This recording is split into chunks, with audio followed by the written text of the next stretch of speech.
At Petrie's Glam Squad, we care about your hair. Let's take it back to the basic and use what works. Specializing in relaxers, wave nouveaux, sew-in and extensions, roller sets, press and curls. Located at 803 North Wilson Road in Radcliffe, Kentucky. Please give us a call at area code 270-319-4990 or 910-578-8470 and ask for Vicki. He came to Louisville. He came to Louisville this past year, and he had to be on the stage 30 minutes because we weren't that late. You know, women are fashionably late. Yeah. We weren't that late. And they said, no, he's been on stage already, so I missed him. But now, if I had to grab my 5 R&B joints, one would be Michael Jackson, Off the Wall. Okay. Classic. Okay. 2, Stevie Wonder, The Key to Songs of Life. Okay. Songs of Key of Life, Howard. 3 would be Music Soul Child, I Just Want to Sing. Okay. Okay. 4 would be Ghetto Hymns, Dave Hollister. All right. 5 would be Donnell Jones, Where I Want to Be. Okay. And I even got a Okay, 6, see, man. I even got a 6 See, one. we back there. We back there with the old flavor, the old school I type call this stuff. cat 5.1 because a lot of people slept on him. Dude by the name of Alfonso Hunter, Black of the Berry. It was an old, cold CD. Okay. Came out around 98-ish, 99-ish. Okay. All right. I'm with you on those. I like those too. I can rock with them. So what is it like being a grandparent? Would you got like 13, 14 grandkids? Oh my gosh, no! I've got 5. I've got 4 boys and 1 girl. So it's great. It's a great thing. I am Nene, and I didn't choose that. That's something they chose. No, well, back in the day, I just called my grandma grandma. Right. It was just simple. I mean, now Everybody got these know. cute names. No, Nah. It's not that. I didn't do it. Like I said, my first grandbaby, I don't know if she meant to start calling me that or that's something that just came out, but she was like trying to say something and she said Nene, and we just stuck with it. So yeah, so I love them. I love them to death. I got 3. Them boys gonna be rough. Them boys gonna be rough. But Well, you want boys to be a little rough and rugged. No. Yeah, No. you want them so they gotta get some bruises and scars and whatnot. Okay, yeah, they rough. Now, I coached her youngest son, Jay Pitrie. Mm-hmm. I learned a lot from him. One thing I learned from him as a coach is to be flexible. Mm-hmm. Sometimes you find a way to be flexible, you can get the best out of a kid. Now, Jay couldn't dribble with his left hand, but he thought he was a point guard, and he thought he can get the rebound and push it up court. So I'm fighting it. I wasn't cussing at him that much. So we just fighting back and forth. But then I noticed one day that if I let him push the ball up court when he gets a rebound, he'd get more rebounds. And although he couldn't dribble with his left hand, as fast and athletic as he was, he could still get to his spot. Right. So hey, okay, you get the defensive rebound, you can go. And it actually made him a better player and made us a better team. Yeah. I think that team, wasn't that team the only one that got you That was my second championship. the First one at North Middle. Okay. I had one at Bluegrass. Okay. Well, now, funny Jay story, that championship game, he took a shot and he missed it. So instead of sprinting back on defense, he jogs back, which causes my center Isaiah to pick up his 3rd foul. Mm-hmm. So, but he picked up his 3rd foul because Jay was being lazy, pouting because he missed a shot. Mm-hmm. Hey man, you missed a shot. So what? That's my child. So we got to the locker room. I knew it was gonna be my last year, so I didn't care. Now, I wasn't a fan of, like I coached at the high school. In high school, you get a little more leeway. You can curse at high school kids. Not so much middle school kids. That's how I lost my first job. Cussing at middle school kids. But I knew I wasn't coming back at that point. Okay. When I ripped your son, boy, I cussed him. Hey, if you knew how bad I cussed your son out that day, we probably wouldn't be here right now. No, because I know my child. You got to know your child, though. You got to know your child. I know my child. I do. I know my child. So, and he probably didn't take it any further than He didn't care. He didn't. He probably he ignored it me. off Yeah. and kept it moving. Because I remember I didn't start him in the third quarter, come out of halftime. You know, he pouted, but you know, but that's one thing I think that separates this generation of kids from us older generation. Yeah. You know, you can get cussed out, balls thrown at you, a little bit of everything. You just accept it. This over sensitive generation. Yeah. Coach yelled at me. You know, Coach screamed at me. But the system has allowed it to happen because they've taken so much out of schools, so much out of the system. You can't put your hands on your kids. You can't do this, and that. Now so I will say they play this. on that. The kids play on that. I got swatted a few times when I was in grade school, middle school, and there's no way if they still allow that without allow the teacher to swat my child.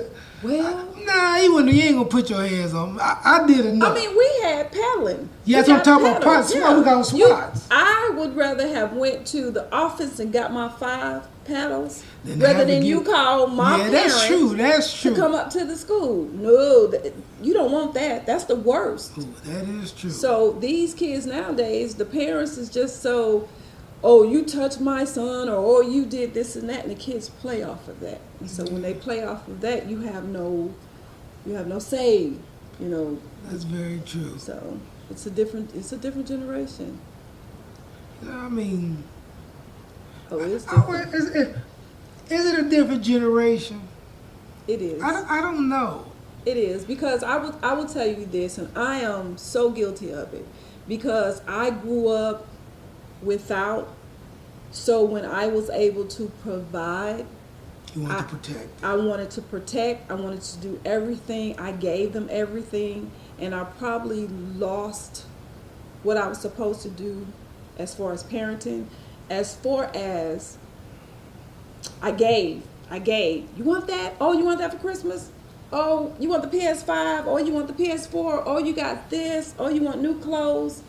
But you forget the discipline in that.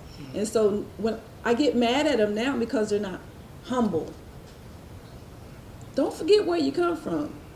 Where did I come from, Mom? Where did I come from? They didn't come from where you came from. Exactly. Right. They didn't come from that. Well, what do you mean, Mom? You know, you gave me everything growing up. Exactly. Yeah.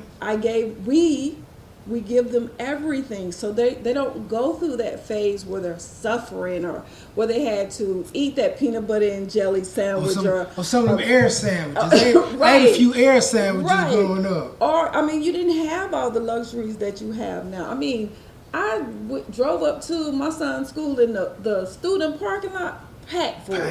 Man. And you had cars up there better than yours. Better than our cars. You got BMWs, you got Mercedes, you got kids driving top of the line cars to go to school. We didn't have that. Yeah, one day, I'm driving my son from soccer practice, the baby boy. He said, "Dad, I'm hungry." I said, "You can't wait till you get home?" He said, "No." I said, "Well, son, what's your favorite food to eat?" He said, "Pizza." So that's what I want you to do. I want you to close your eyes. I want you to think about pizza and just start chewing. And see if you keep chewing, if you taste a little pizza. Man, all the child support I'm paying. I know. And you with me talking about you hungry? I know, but it doesn't work like that. No, yes it do. No, it don't work like that. Because and then the other thing about, I would rather me give to my kids rather than they go out here and take or steal or do anything from someone else. Yeah, that's you true. can prevent that, because sometimes that's what other kids do. They take because they don't have, and they want what they don't have because they see other kids with it. And that kind of goes back to the title of this episode, From the Outside Looking In. We see young people behave a certain way and act a certain way, and it's quick to assume they're just a bad kid. Right. And you never know what someone's story is. You don't. A kid may get caught, shoplifting at Walmart or something. You may think he's a bad kid, but he may not have food at home. He might be hungry. Like You're exactly I've talked to right. my kids before over the years. They don't know how many classmates they have that the breakfast at school It's and the only lunch at meal. school is the only time they're gonna Time to eat. Yep. And on the weekend, they're not eating too well. Yep. They may You're go right. without. Yep. So it's And there again, somebody's looking for love in the streets instead of the love that they should be getting at home. yeah. That's real. Like I said, just a little brief little personal story. When I was 13, my parents got divorced when I was like 7. When I was 13, my daddy went to the penitentiary. He went to the joint, and I look back this in retrospect. But at 13, I was crying out for help. Like, you don't know how to verbalize that as a kid. Right. So when it comes my freshman year in high school, I played football, but my grades, I didn't care about school. I didn't play basketball. I didn't go. I would have made a team, but I didn't go out because I just didn't do no schoolwork. Right. It had nothing to do with an ability. Right. And I didn't have nobody just looking over me to hold me accountable. So a funny story, that summer, right, we go to, now, my last report card in my freshman year was 3 Ds and 3 Fs. Good news. Yeah, I could have stayed at home, wouldn't even know Jerry Springer then, but the price is right. And all my children, I could have stayed home and watched that all day. Right. We was in open gym hooping one day, and the coach pulled us to the side, threw us in the beach. He said, this open gym is basically for my basketball players. It's not for just anybody to come here and hoop. And he pointed to me and said, man, I looked at your grades. You ain't got no business even being here. Which was true, Right. But I was a smart kid. Like I said, I was an A-B student up to 8th grade. But at 13, dealing with an experience like that with your father going to the penitentiary, you need somebody to maybe reach out to. You don't know how to cry out for help at 13. Right. So you need somebody to maybe pull you in. Yeah. And I think we need to do more of that with young people instead of just being the outside looking in thinking that that's just a bad kid or throw him away. Right. Everybody has a story. Like I mentioned you have a story that led you to the military. You said you had first child at 15, led you to the military, now you're retired. Got a business. Hey, the best Jerry curls, the best finger waves this side of the Mississippi. That's right. That's right. Come on down. But we all have a story. That is correct. So I think we're all guilty of it. We can't judge people, and we don't know what led them to that point. Yeah. You're exactly right. You are exactly right. But how do we find out? How do we help them? Like, I try to do things, but at the shop, I try to put out okay, we got flyers. Okay, we're going to give some backpacks. We're going to do this. Sometimes I don't even get, anybody coming to pick them up. Hey, are you a creative personality or a sports analyst who wants to record your own podcast for the world to hear? Well, let me tell you, Buzzsprout is the route you want to take. What they do is amazing, and I hate for you to miss out. You'll get a great-looking podcast website, audio players that you can drop into other websites, detailed analytics on how people are listening, and tools to promote your episodes. Buzzsprout gets your show listed in every major podcast platform, such as Apple Podcasts, Spotify, Google Podcasts, and more. If you sign up for a paid plan, you'll receive a $20 Amazon gift card, which helps our show. So hey, what are you waiting for? Come on over and join 100,000 other podcasters who are already using Buzzsprout to get their message out to the world. Peace. You're now listening to Open Conversations with Malik, powered by 25A Networks.